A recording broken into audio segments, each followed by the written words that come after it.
Hello and welcome to this edition of the Rogues Gallery, which will take a special look at the enemies of Thor. Some viewers of the channel have requested this video, and with the upcoming release of Love and Thunder, now would be a good a time as any for this upload. Without further ado, let's dive straight in with the son of Asgard's most malevolent foes.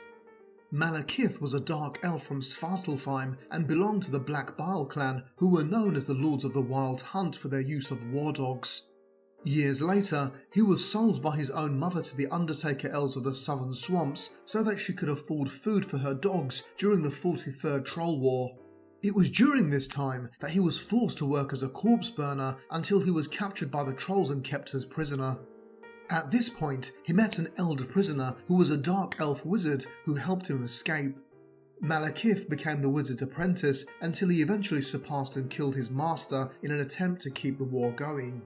His sinister actions would continue as he extracted his revenge on his mother by feeding her to the war dog she once sold him for. Seizing the moment, he would take the mantle of Lord of the Wild Hunt and subsequently battle with Thor when Loki formed an allegiance with him on behalf of Serta. Our next villain on this list is truly a cold-hearted being because he is the king of the giants. Leader of the giants of Jotunheim, King Laufey was defeated and left for dead by Odin's forces in the War of Asgard. A team of frost giants did retrieve Laufey's skull years later and travelled to Midgard with their wizard in order to revive him. They slaughtered plentiful villagers, used their blood to create blood ice, and dragged Laufey's soul from hell. Thankfully, Thor came to the rescue and put an end to the massacre, killing the frost giants before they could resurrect Laufey. We will keep it in the family with our next group of foes because we will start with the son of Laufey. Loki was born to the king of the frost giants of Jotunheim, who grew ashamed of his son's small size. Due to this, he hid his child, who was discovered by Odin within the frost giants' fortress after they were defeated in battle by the Asgardians. Although Odin raised him as his own son, Loki felt out of place in Asgard and developed a jealousy towards his heroic stepbrother Thor. As a result, Loki took up the dark arts of sorcery to make up for his lack of heroism and conspired to become the ruler of Asgard. Initially, his use of trickery earned him the name of God of Mischief until his deeds became more sinister, earning him the title of God of Evil. Eventually, his treachery would see Odin lose his patience with his son and incarcerate him within a magical tree. After escaping, Loki would focus his attention on Thor, who was living on Earth under the disguise of Donald Blake. During this time, his evil deeds would inadvertently bring about the formation of the Avengers. Our list of villains continues as we move from Loki to his even more sinister daughter. Hela is also known as the goddess of death and is what awaits deceased heroes in Hell. The three Asgardian goddesses of fate warned the gods that Hela would prove to be a significant threat to them. They were later proved correct as she led her army of the dead to subjugate Asgardian souls. In particular, she wanted to possess the souls of Odin and Thor, however was impressed by the son of Asgard when he offered his own life in exchange for that of Lady Sif, who was Hela's prisoner. Despite letting them off the hook, Hela has continued to be an enemy of Thor and has even brought about his death. Clearly the god of mischief has been keeping busy in Asgard, because we shall now take a look at another one of his demon seeds. Son of Loki and the sorceress Angerboda, Uranudgen was banished to the depths of the oceans of Midgard as he was considered a danger to the gods of Asgard. His serpentine appearance stems from the notion that his parents possessed shapeshifting capabilities. Despite his banishment, Uranudgen survived in the oceans and grew to an immense size, circling the entire planet. According to Norse mythology, the Midgard serpent would be slain by Thor on the day of Ragnarok. However, the tale also prophesied that Thor himself would die as a result of the Midgard serpent's venom. The family feud continues for Thor as we take an in-depth look at his uncle. During his youth, the brother of Odin, Kull Borson, was attacked by giants and thrown off a peak, severely breaking his bones. However, his unwavering determination saw him crawl back up the peak, where he sucked the blood of the sleeping giants that attacked him. Kull would leave a harrowing message in blood, stating, "Gods do not live in the sky, we live on earth, and you do so at our pleasure." These words would spread terror across the land, giving rise to his name as the god of fear. Thousands of years later, Kull, now a frail old man, would be known as the Serpent and called the hammers of his worthy to spread chaos and fear across the globe. After gaining strength and youth, the Serpent transformed a patch of Antarctica into the hellacious dark Asgard. These actions would enrage Thor, who arrived on Earth to confront the Serpent, who revealed a prophecy stating that Thor would slay him and not the Midgard Serpent before dying. In an attempt to recruit Thor, Karl even explained that he was his biological uncle, however Thor still refused his offer. Subsequently, Karl, now in giant serpent form, would battle his nephew again, but the god of thunder slew his uncle with Odin's sword, fulfilling the prophecy. We now speed down the corridors of the gallery to take a look at some real powerhouses, as our next batch of villains possess some serious muscle. When the original wrecker Dirk Garthwaite was hit by a lightning bolt whilst holding his enchanted crowbar, he and his 3 colleagues attained Asgardian powers. Ex-physicist Dr. Elliot Franklin became Thunderball, ex-Army Master Sergeant Henry Camp became Bulldozer, and ex-farmhand Brian Kaluski became Piledriver. Together they would share a quarter of the wrecker's powers to form a formidable force, and even broke out of prison to cause chaos. During a battle with Thor, they accidentally killed a woman before the god of thunder defeated them and sent them back to jail. Our next muscle-bound warrior is the strongest and fiercest of the trolls.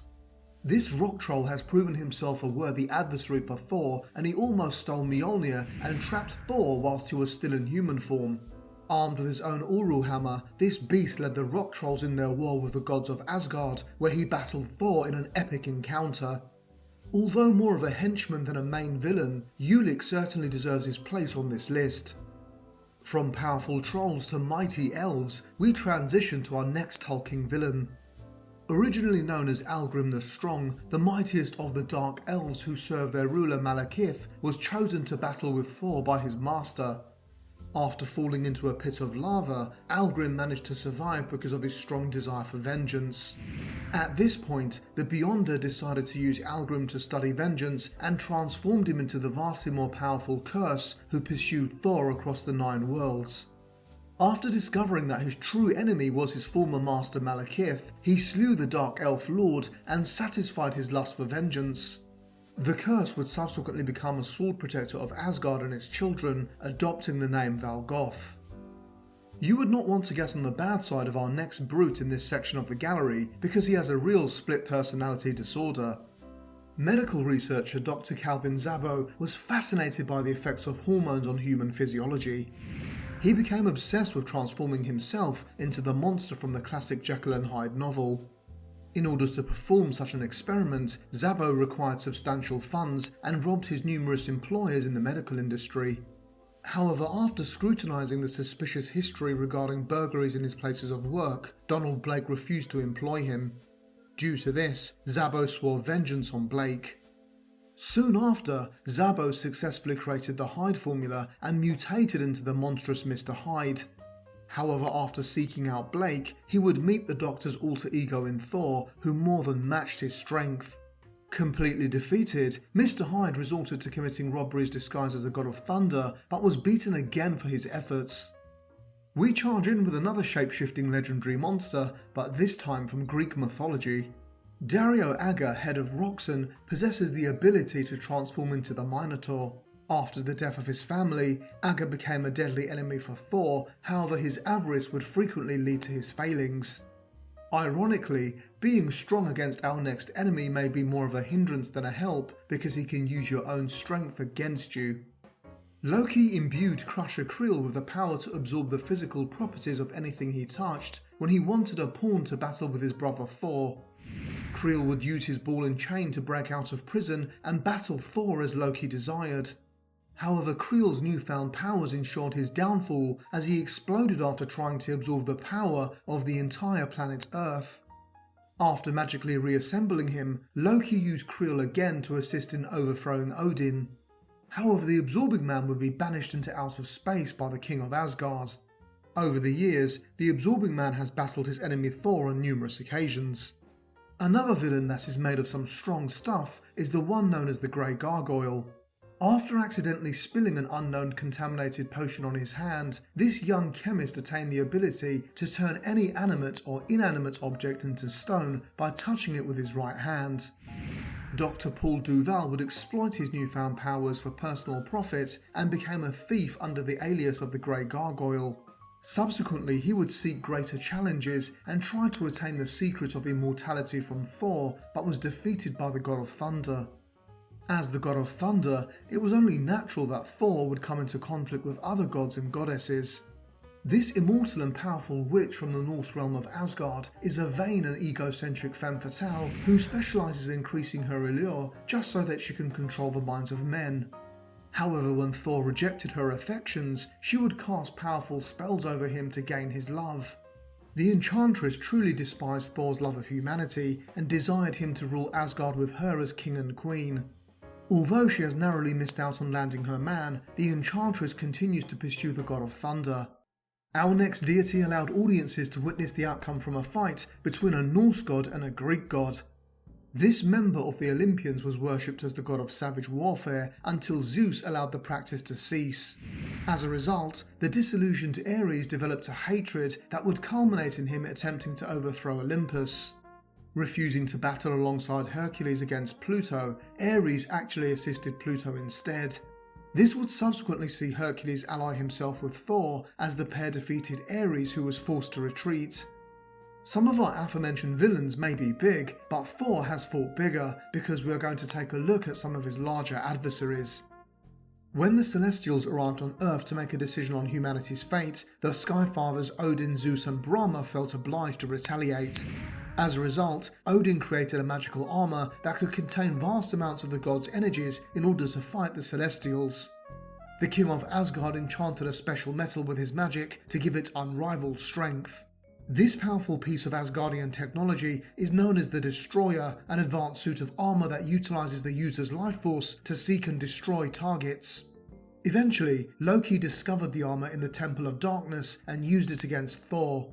However, when he realised that the Destroyer was indiscriminate in its attacks, Loki worried about his own safety and had Odin collapse the temple, burying the Destroyer under the rubble.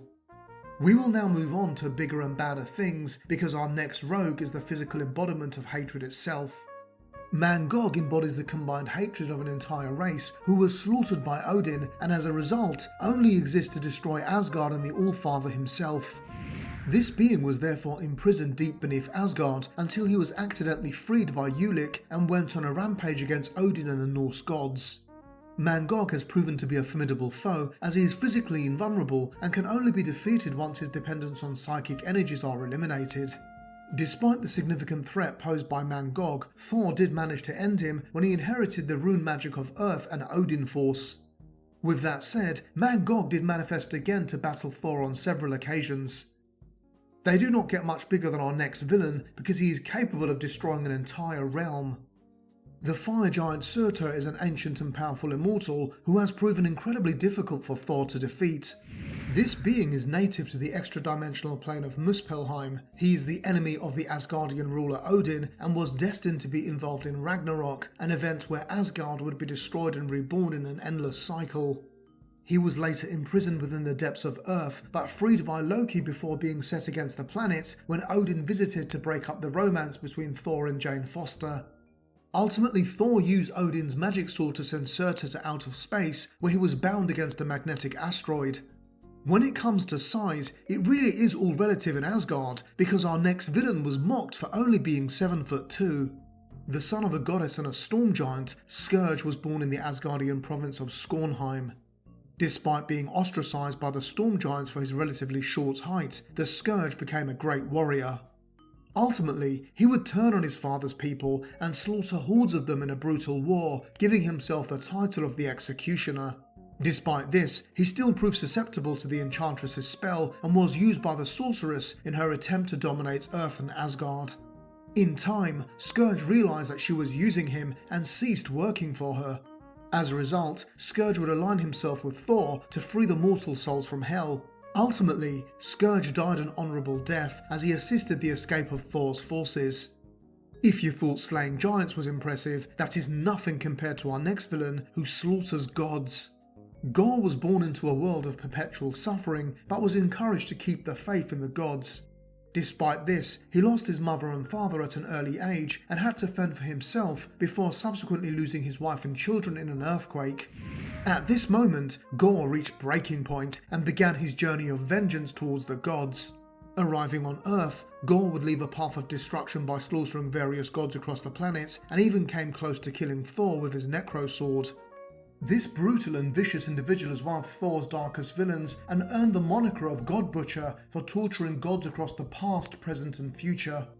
Gorr would spend millennia butchering gods, whilst growing increasingly stronger as he formed an army of dark minions to assist him in his crusade. I should mention that Gorr the God Butcher is said to make an appearance in Love and Thunder, and if the depiction of the Destroyer is anything to go by, then we should all be very excited. I hope that you enjoyed this episode of the Rogues Gallery. If you did, then please note that I'll be returning with a special look at the enemies of the Teenage Mutant Ninja Turtles, Black Panther and Iron Man later this year. Until then, it's goodbye from me. Take care.